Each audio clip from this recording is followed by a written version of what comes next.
네, 안녕하세요. SK 강병호입니다. 이번 시간에는 아놀드 6.1에서 6.2의 강화된 기능에 대해서 설명을 드리도록 하겠습니다. 네, 아젠다는 크게 세 가지로 준비를 했고요. 네, 첫 번째, 이제 네스티드 다이엘렉트릭스라는 부분 같은 경우는 어떤 그 반사와 굴절에 대한 내용이라고 보시면 될 것 같고요. 그리고 이미저스하고 GPU의 강화된 기능에 대해서 설명을 드리도록 하겠습니다. 네, 첫 번째로 이제 네스티드 다이엘렉트릭스 부분인데요. 뭐 간단하게 보시면은 이렇게 그 굴절이 있는 물체를 우리가 처리하는 부분인데, 이런 부분들이 우리가 이제 굴절 부분을 처리하기가 상당히 어려웠었죠. 뭐 간단히 보시면은 예전에 우리가 기존에 했던 방식이라면은 이런 유리하고 물의 경계 부분을 처리를 할 때 이렇게 겹치지 않게 하거나 아니면은 각각의 그 겹치는 부분들은 잘라내가지고 이제 모델링을 해가지고 각각이 다른 IOR 값으로 적용을 해줬습니다. 그러다 보니까 뭐 이렇게 했을 때 상당히 좀 복잡한 부분들이 있었을 거고요. 이제 이렇게 약간의 경계를 띄우게 되면은 이제 중간에 뭐 별로 크게 티는 안 나겠지만은 그래도 정확한 값이 계산이 되지를 않습니다. 그래서 이런 에어 갭으로 인해 가지고 정확한 결과값을 얻기 힘들다라고 보실 수가 있을 것 같습니다. 네, 그래서 이번 아놀드에서는 어떻게 개선이 됐냐면은 각각의 그 경계를 겹치게 모델링을 합니다. 네, 겹치게 모델링을 해가지고 겹친 부분에서 여기 보면은 다이렉트릭 프라이어리티라는 부분이 생겼어요.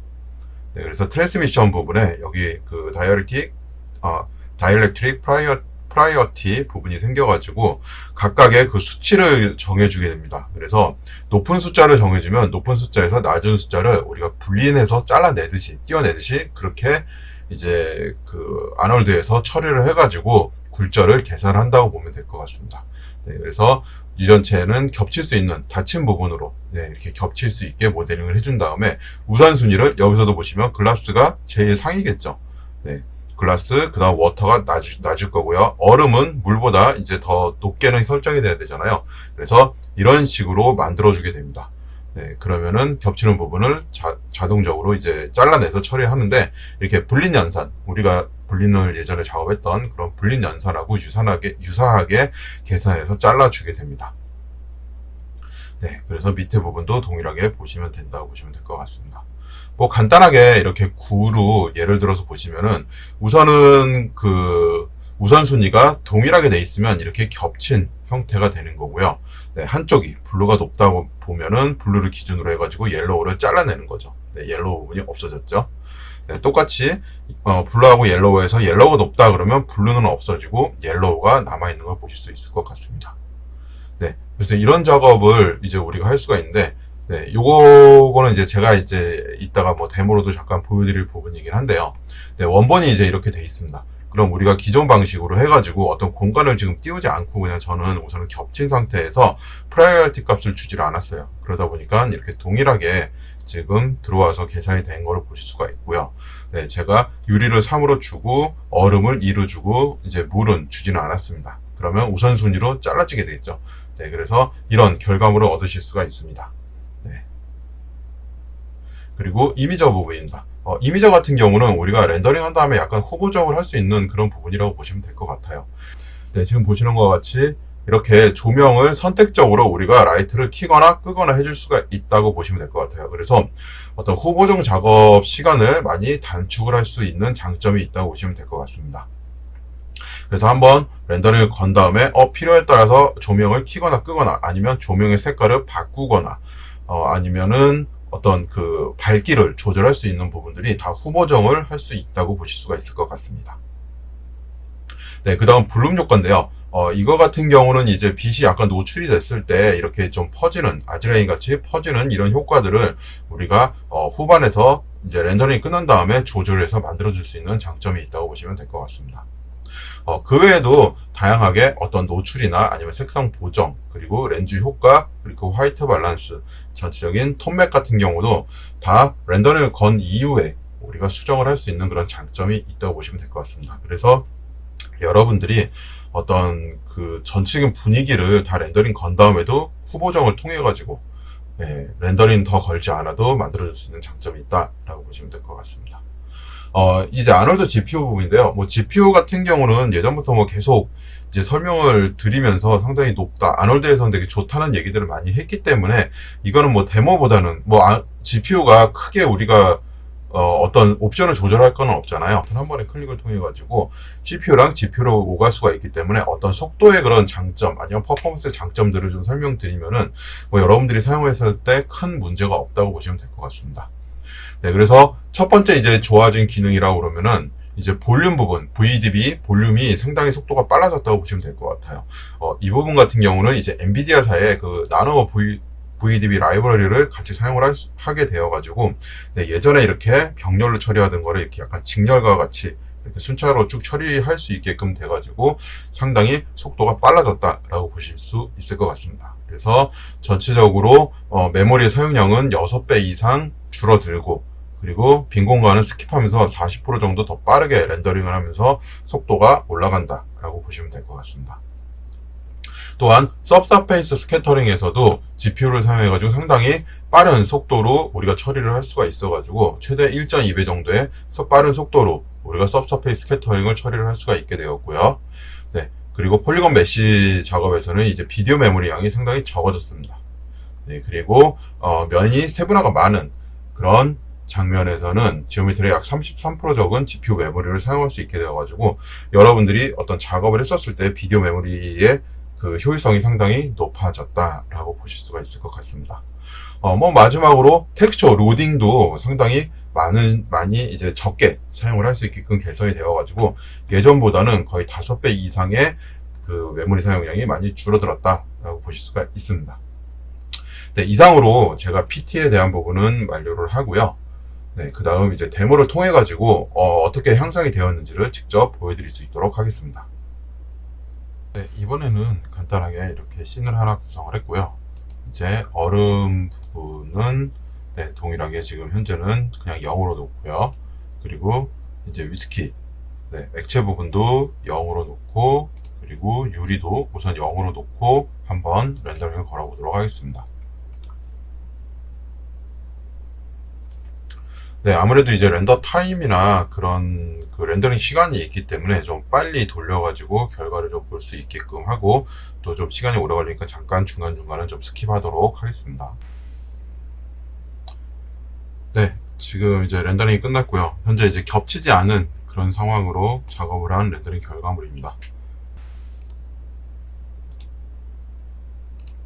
네, 하나 저장을 해놓고 이제 다이렉트리 프라이어리티 값을 조절을 해가지고 할 건데, 우선은 수치를 변경하면 렌더링이 걸리기 때문에 잠깐 정지를 해놓고 작업을 하도록 하겠습니다.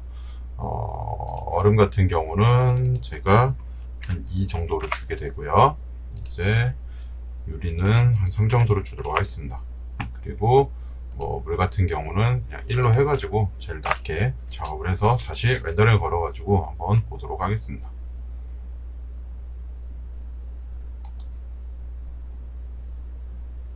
네, 우선 렌더링 초반에서도 어느 정도 처음 원본하고의 이제 색깔 차이가 보이게 되죠. 네, 전반적으로 이 얼음이 들어간 부분은 이제 점점 이제 질량이 빠지게 되겠죠. 그렇기 때문에 조금 더 밝게 이렇게 나오는 걸 보실 수가 있을 겁니다.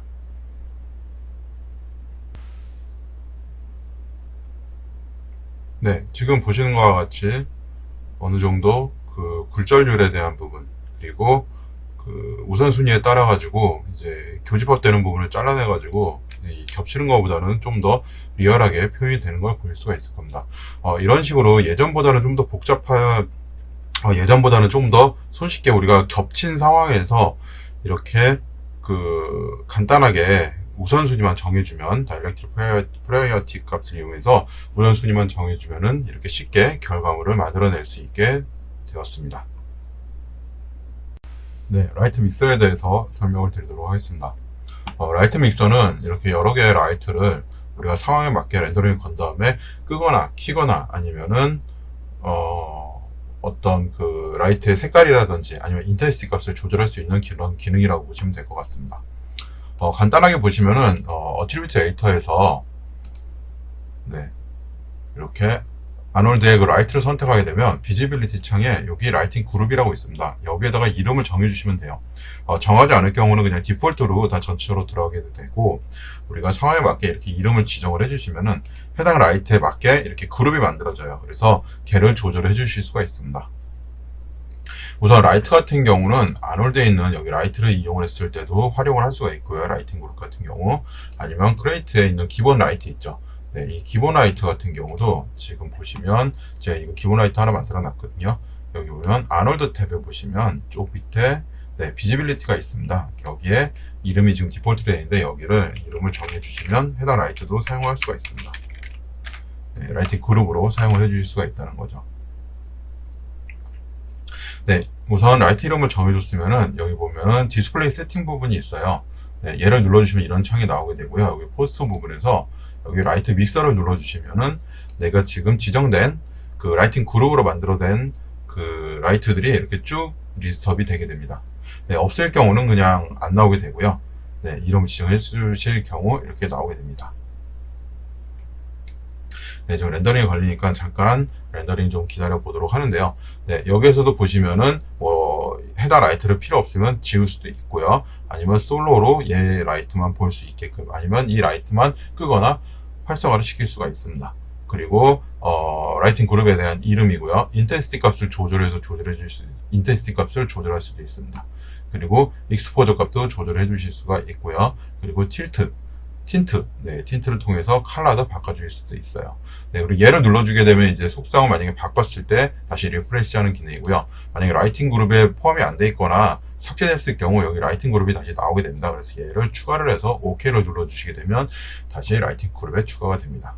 네, 현재 이제 렌더링이 걸렸죠. 한번 솔로로 한번 눌러볼게요. 네, 프론트 라이트를 솔로로 누르면 앞에 있는 라이트만 이렇게 표시가 되겠죠. 네, 헤어라인 누르면 두 가지가 위에까지 라이트가 들어오는 두 개의 라이트가 활성화되고, 끄게 되면 그냥 위에 있는 라이트만 보이게 됩니다. 네, 전체적으로 다 킬 수도 있고요. 네, 이런 식으로 우리가 조절해 주실 수가 있고, 뭐 필요 없으면은 온오프를 이용해서 꺼 주실 수도 있어요. 네, 해당 라이트를 끌 수도 있고요. 네, 그 다음 여기 틴트를 이용을 해가지고 어떤 라이트의 색깔도 바꿔줄 수도 있습니다. 네, 이렇게 우리가 원하는 대로 조명들을 조금 더 다양하게 우리가 쓰면서 활용해 줄 수도 있다고 볼 수가 있습니다. 뭐 다양하게 인텐시티나 익스포저 값들을 이용을 해서 우리가 조절해 줄 수 있기 때문에 어떤 렌더링을 다 건 다음에 마지막 후보정 같은 경우는 상당히 편리하게 해줄 수가 있어요. 네, 그 다음 이제 블룸이나 아니면은 그 다양한 이제 그 톤맵이라든지 뭐 비네팅 그런 기능들을 이제 설정을 할 수 있는 부분들이 있는데요. 아까 보셨던 이제 디스플레이 세팅에 보시면은 여기 다양한 옵션들이 원래 다 있습니다. 네, 기본적으로 제공이 되기 때문에 얘네들을 이제 클릭을 해가지고 추가를 해주신 다음에 상황에 따라서 조절해 주시면 되는데, 되도록이면 이런 것들은 이제 렌더링이 끝난 다음에 우리가 후보 정식으로 조절해 주는 게 좋거든요.